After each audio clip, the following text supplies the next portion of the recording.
Adaeze Obi was standing in her father's kitchen at 11:47 at night when he slid the folded piece of paper across the counter and said the words that would end her family as she knew it. "I need $30,000 by Friday or they will kill me." His hands were shaking. His eyes, usually so full of pride, would not meet hers. And in that single moment, staring at the number written in his trembling handwriting, Adaeze felt something inside her chest crack open. Not fear, not yet, but the first cold breath of a truth she was not ready to face.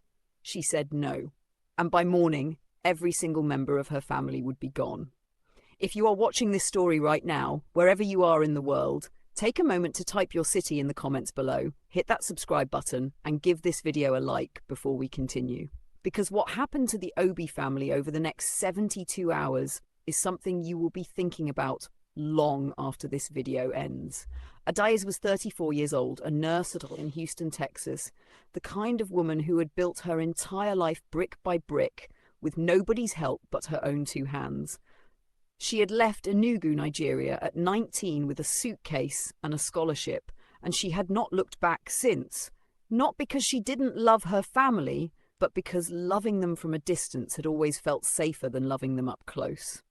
Her father, Chief Emeka Obi, was a proud man, the kind who wore his dignity like armor even when it no longer fit him. Once he had owned 3 businesses in Enugu. Now, in America, he drove for a rideshare app and told everyone at church that it was temporary, though it had been temporary for 6 years. What none of them knew, not Adaeze, not her mother Ngozi, not her younger brother Chidi, who was still in college and believed his father hung the moon, was that Emeka had spent the last 2 years secretly gambling away everything the family had left. It started small. A poker game with co-workers, a few $100s here and there to feel, for just an hour, like a man who still had control over something in his life. But small debts grow teeth in the dark, and by the time Emeka realized how deep he had gone, he owed $30,000 to men who did not accept apologies as payment. "Papa, what do you mean they will kill you?" Adaeze asked, her voice barely above a whisper, as if speaking any louder might make the threat more real. Emeka would not look up. "You don't need to know who they are. You only need to know that I am asking you for the first time in my life to save me." There is a particular kind of pain that comes from watching a parent, someone who once seemed invincible, who once carried you on his shoulders through crowded markets, who once seemed like he could fix anything, shrink in front of you into someone small and frightened and human. Adaeze felt that pain rise up through her throat like bile, but beneath the pain was something else. Something sharper. Betrayal. "I don't have $30,000, Papa," she said. "And even if I did, you do." He finally looked at her, and his eyes were pleading in a way she had never seen. "Your house. Refinance it. You could get that in a week." The house. The house she had worked 12-hour shifts for 4 years to save for. The house that represented the only piece of stability she had ever built for herself in a country that had never made anything easy for her. He was asking her to hand it over. Not for a family emergency, not for her brother's tuition, not for her mother's health, but to pay off a debt her father had created by lying to gamble away money that was never his to lose. "No," she said. The word left her mouth so quietly that at first her father seemed not to hear it. Then his face changed, the fear folding into something colder, something almost unrecognizable. "You would let your own father die?" "I would let you face the consequences of your choices," Adaeze said, her voice trembling now, tears she refused to let fall burning behind her eyes. "You lied to us for 2 years. You let Mama think the money was tight because of the economy. You let Chidi believe you were proud of him when really you were spending his tuition fund at a card table. I am not going to lose everything I built to protect a lie." Emeka's jaw tightened. He looked at her for a long moment, and something passed behind his eyes. Something that, if she had known then what she knows now, would have made her blood run cold, but she didn't know. Not yet. "Then may whatever comes for me," he said quietly, "come for all of us." She thought it was just something bitter fathers say to guilt their daughters. She thought it was desperation talking. She had no idea it was a curse. She left the house that night without saying goodbye to her mother, without hugging her brother, who was asleep upstairs, unaware that his entire world was about to be rearranged by a debt he didn't even know existed. She drove home in silence, replaying her father's words over and over. May whatever comes for me come for all of us. And told herself it meant nothing. Told herself she had made the right choice. Told herself that by morning, this would all feel like an overreaction, a family argument that time would soften into just another difficult memory. She was wrong. At 6:12 the next morning, her phone rang. It was her mother. Adaeze almost didn't answer. She was still angry, still raw from the night before, but something in her gut told her to pick up. Adaeze! Her mother's voice was strange, flat, distant in a way that had nothing to do with the phone connection. Your father did not come home last night. Adaeze sat up in bed, her heart already beginning to pound. What do you mean he didn't come home? He was there when I left. I know, Ngozi said. I heard the two of you arguing. I heard the door close after you left, and then I heard your father's car start 20 minutes later. He never came back. Did you call the police? I called everyone. His phone goes straight to voicemail. His job says he never picked up a single ride last night.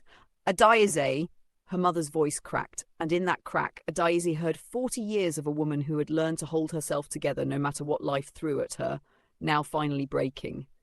Chidi is not answering either. The words landed like a physical blow. What do you mean Chidi's not answering? He was home. He was asleep.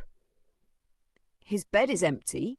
His car is still in the driveway. His phone is on the kitchen table, still charging. Adaeze, my son did not leave this house, but he is not in it. Adaeze was already pulling on clothes, already grabbing her keys, her mind refusing to accept what her mother was describing because it made no sense. A car in the driveway, a phone left behind, and yet a person simply gone as if he had dissolved into the walls of the house he grew up believing was safe. I'm coming, she said. Don't leave the house. Lock the doors. I'm coming right now. She drove the 40 minutes to her parents' house faster than she had ever driven in her life, red lights blurring past her, her hands gripping the wheel so tightly her knuckles had gone white. Every mile, her mind spun through explanations, each more desperate than the last. Chidi went for a walk. Chidi went to a friend's house and forgot his phone. Her father was embarrassed and hiding somewhere, sleeping it off, ashamed to face them. There had to be a reasonable explanation. There had to be. But when she pulled into the driveway and saw her mother standing on the porch, wrapped in a shawl despite the Texas heat already pressing down at 7 in the morning, arms crossed so tightly across her chest it looked as though she were trying to hold her own body together, Adaeze felt the last of her denial crumble. Mama. She ran up the steps. What's going on? What aren't you telling me? Ngozi's eyes were red, hollow, haunted. There is something you don't know about your father. If this story is already giving you chills, drop a comment below and let me know, because what Ngozi revealed next changes everything you think you understand about Chief Adaeze Obi, and it is only the beginning. Ngozi led her daughter inside, her hands trembling as she closed the door behind them and turned the lock, as though locking a door could keep out whatever had already gotten in. The house felt wrong, not messy, not disturbed, nothing had been thrown or broken, but wrong in a way Adaeze couldn't name. The air felt heavier. The silence pressed against her ears like something with weight. Before your father came to America, Ngozi began, sitting slowly at the kitchen table, the same table where Emeka had begged his daughter for money less than 12 hours earlier. His family in Enugu had dealings with a man named Yibo Nnamdi. Not gambling debts like this. Older debts. Debts tied to land, to inheritance, to promises made between his grandfather and a man who was not entirely. She hesitated, searching for the right words in a language that suddenly felt inadequate. Not entirely of this world. Adaeze sat down slowly across from her mother. Mama, what are you talking about? Your grandfather made a bargain many years ago when the family fortune was failing. He was given prosperity, wealth, business success beyond anything the Obi family had ever known, but nothing is given without a price. There was a condition: the wealth would last 3 generations, and on the 3rd generation, a debt would come due, a blood debt. You're telling me this like it's real, Adaeze said. though even as she said it, a cold unease was crawling up her spine, because nothing about the last 12 hours had felt entirely real either. Your father laughed at it too when his own father warned him before he died. He said it was superstition, old village nonsense, something to frighten children into obedience. He came to America to escape it, to build something new, something the old debts couldn't touch. Ngozi's hands twisted together on the table. But 3 generations passed, Adaeze. You are the 3rd generation, and 2 years ago, right around the time your father says his gambling began, strange things started happening. Money disappearing that he swore he never touched, doors he swore he locked, standing open in the morning. Dreams. He told me about dreams, of a man standing at the edge of a compound that no longer exists, waiting. You think a curse made him gamble away $30,000? I think, Ngozi said, and her voice dropped so low, Adaeze had to lean in to hear it, that the men your father owes money to are real. Seen the messages on his phone. I have seen his fear. But I also think there is something older working through this, something that has been waiting a very long time for the debt of your grandfather's bargain to be paid one way or another. And last night, when you refused him and he said what he said, may whatever comes for him come for all of us, Adaeze whispered, the words tasting like ash in her mouth. Ngozi's eyes filled with tears. Then he invited it in, for all of us. Adaeze wanted to laugh it off, wanted to tell her mother that grief and fear were making her speak in riddles and old-world superstition instead of facing a simpler, more painful truth, that her husband had likely run from his debts and taken their son somewhere, or worse, that something terrible and entirely human had happened to both of them. But even as the rational part of her mind reached for those explanations, another part of her, the part that had grown up hearing her own grandmother's stories back in Enugu, stories she had dismissed as a teenager and buried as an adult, that part of her was remembering things.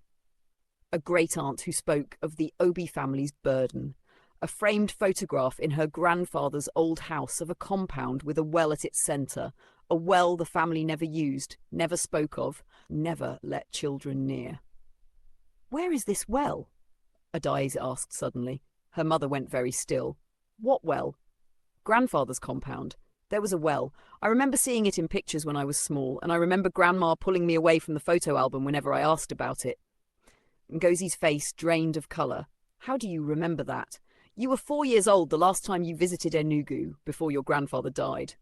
"I don't know," Adaeze said, and it was true. She didn't know why the image had surfaced now, vivid and specific, a well ringed with stones the colour of dried blood, a rope hanging into darkness that seemed to go down forever.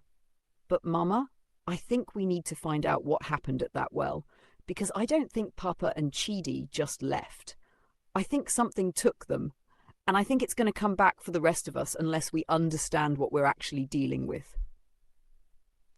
If you've ever felt like the sins of your family's past were somehow reaching forward to touch your present, comment below and tell me, because Adaeze's search into her family's history was about to reveal a truth far darker than a simple curse, and it was only the beginning of a night that would change everything she believed about where she came from.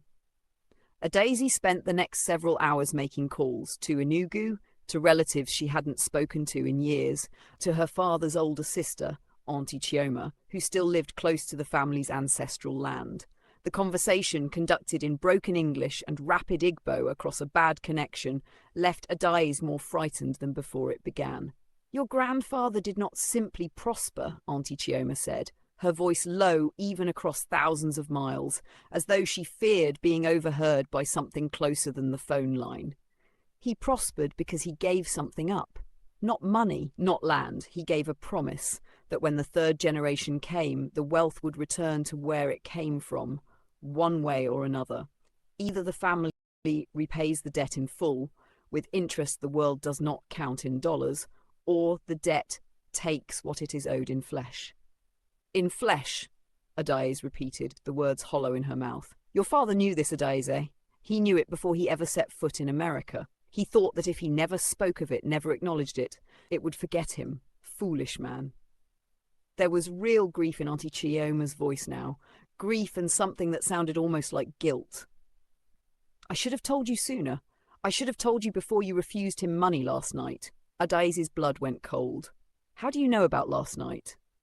There was a long pause on the line, static crackling like something breathing. "Because the debt does not only take those who broke the promise, it takes those who had the power to stop it and chose not to. You had $30,000 worth of power in your hands last night, Adaeze, and you said no." The accusation hit her like a slap, and for a moment, rage flared hot beneath her fear.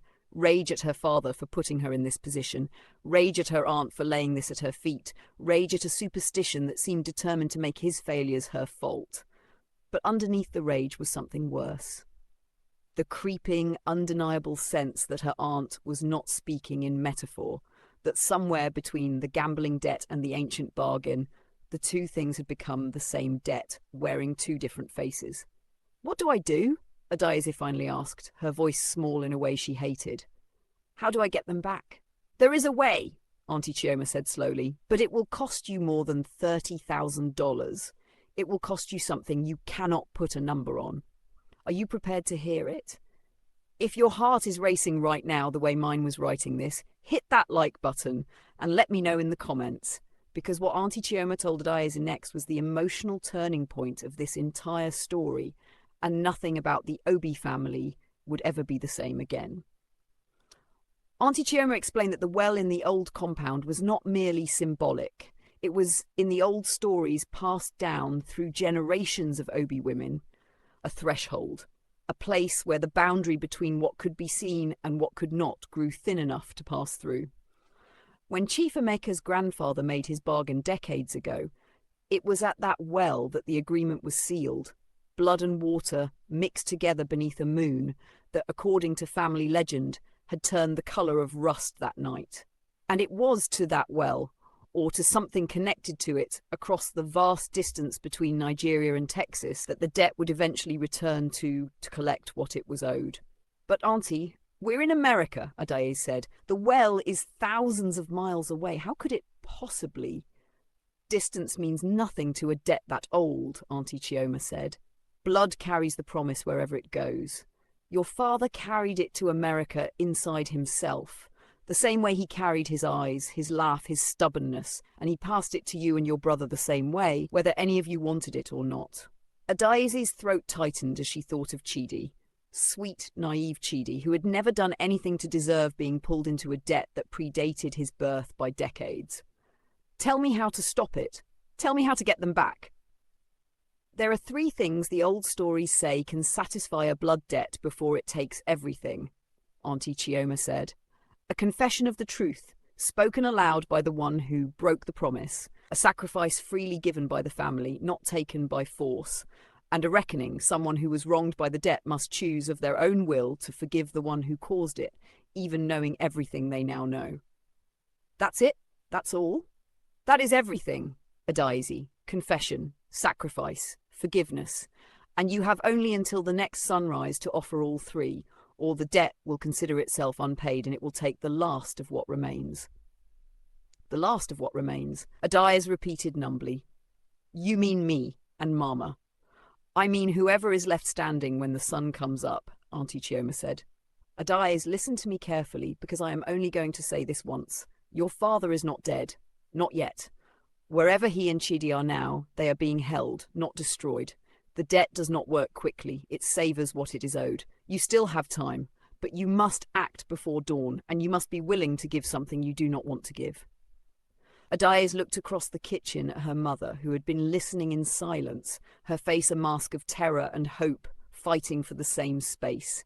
And in that moment, Adaeze understood, with a clarity that felt like ice water down her spine, exactly what her aunt meant by sacrifice, and exactly how much it was going to cost her to bring her family home. She hung up the phone and turned to her mother. "We need to go back to Enugu tonight. Adaeze, there isn't time to book a flight. 2. Then we find another way." Adaeze was already moving, already pulling out her laptop, already searching for the fastest possible route across an ocean with a clock ticking down inside her chest. "Mama, I need you to tell me everything you know about that well. Everything. Even the things you think don't matter." because somewhere in the next few hours, I am going to have to stand at the edge of it, and I'm going to have to give it something it wants. And I need to know exactly what that something is before I get there, or I might lose all of you. The flight was a blur of turbulence and terror, 16 hours that felt like 16 years. Adaeze's mind cycling endlessly between grief and fury, and a desperate, aching love for a father who had lied to her, endangered her, and still, despite everything, was her father. Somewhere over the Atlantic, staring at her own reflection in the dark oval of the airplane window, she finally allowed herself to cry. Not for the money, not for the house she might still lose, but for the little girl she used to be, the one who had once ridden on Adaeze Obi's shoulders through the markets of Enugu, laughing, utterly certain that nothing in the world could ever hurt her as long as her father was near. They landed to find Auntie Chioma waiting, along with two of the family's oldest surviving relatives, elderly women whose faces were lined with the particular gravity of people who had spent their lives believing in things the modern world had taught everyone else to dismiss. They drove through the night to the old compound, now overgrown, the family house, little more than a crumbling shell. But the well was exactly as Adaeze remembered it from the photograph that had haunted her childhood. Its stones dark and slick despite the dry season, the rope still hanging into a darkness that seemed to swallow the beam of every flashlight pointed into it. "Now what?" Adaeze whispered, standing at its edge, her heart hammering so hard she could feel it in her throat. As if in answer, the ground beneath her feet seemed to hum, a vibration too deep to be heard, only felt, rising up through the soles of her shoes and into her bones, and from the darkness of the well, faint at first and then unmistakable, came the sound of her brother's voice, calling her name.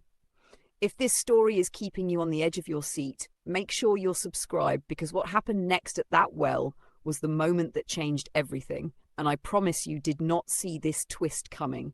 Chidi. Adaeze fell to her knees at the well's edge, screaming his name into the darkness, her hands gripping the cold stone until her knuckles bled.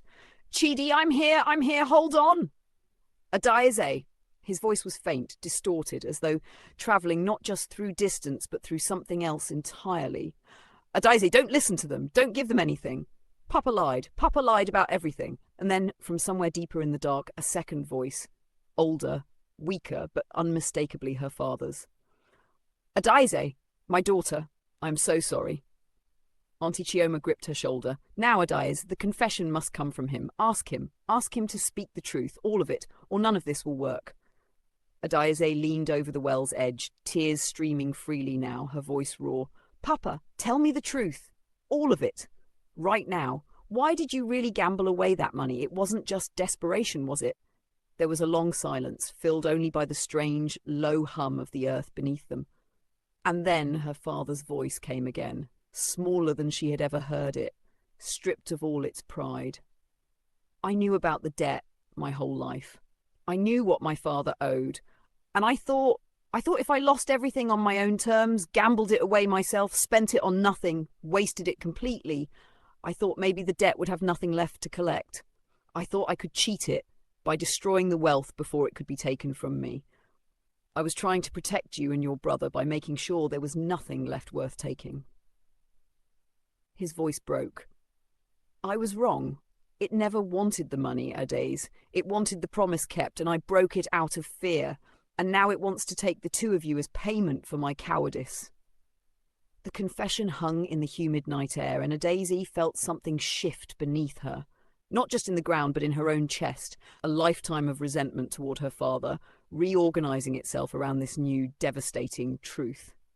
He hadn't gambled out of weakness alone. He had gambled out of a desperate, twisted attempt to protect his children from a fate he'd known was coming since before they were born, and in doing so had walked them directly into its jaws. "That's the confession," Auntie Chioma said quietly. "Now the sacrifice. It must be freely given, Adaeze, and it must matter. What are you willing to give up to bring them home?" Every part of Adaeze wanted to reach for the practical answer. The house, her savings, anything with a dollar sign attached. But she understood now with total and terrible clarity that a debt this old did not deal in currency. It dealt in what people held most tightly, most fearfully, closest to their hearts. She thought of the wall she had built around herself since she was 19 years old, the distance she had kept from her family, the independence she had wrapped around herself like armor, the promise she had made to never again be vulnerable to the disappointment of people she loved. She thought of how she had said no to her father, not only because the debt was unjust, but because some smaller, wounded part of her had wanted him to feel, just once, what it was like to be let down by someone he depended on.